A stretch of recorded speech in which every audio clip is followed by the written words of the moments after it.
നമസ്കാരം. ഉപനിഷത്തുക്കളിലൂടെ എന്ന ചാനലിലേക്ക് ഒരിക്കൽ കൂടി സ്വാഗതം. അപ്പോൾ സേതാസേതുരോപനിഷത്താണ് നമ്മൾ വായിച്ചുകൊണ്ടിരിക്കുന്നത്. 104-ാമത്തെ എപ്പിസോഡ്.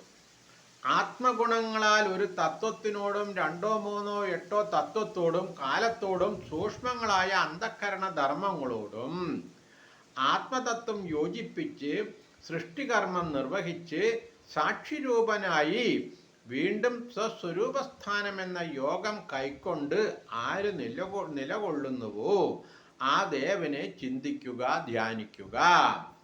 യാതൊരാൾ സത്വരജസ്തമോമയങ്ങളായ കർമ്മങ്ങൾ ആരംഭിച്ച് എല്ലാ ഭാവങ്ങളെയും സമർപ്പിക്കുന്നു, ആ പുരുഷൻ പൂർവകൃത കർമ്മങ്ങളായി ബന്ധമറ്റവനായി തീരുന്നു. ആ കർമ്മങ്ങളുടെ അഭാവത്തിൽ അവൻ സംഹാരാവസ്ഥയിലേക്കും പോകുന്നു. എന്തുകൊണ്ടെന്നാൽ അവൻ പൃഥിവ്യാദി പദാർത്ഥങ്ങളിൽ നിന്ന് അന്യനുമാകുന്നു. വിശ്വരൂപനും സകലത്തിൻ്റെയും ഉൽപ്പത്തിക്ക് കാരണബോധനും വന്ദ്യനുമായ ആ ദേവനെ തൻ്റെ ഹൃദയത്തിൽ സ്ഥിതി ചെയ്യുന്നവനായി ആദ്യം ഉപാസിച്ച് എല്ലാറ്റിനും കാരണമായവനും സംയോഗ നിമിത്ത ഹേതുവും കാലത്രയത്തിന് അതീതനുമായ പരമാത്മാവ് കലാരഹിതനാണെങ്കിലും കാണപ്പെടുന്നവനായി അറിയാൻ കഴിയുന്നവനായി ഭവിക്കുന്നു.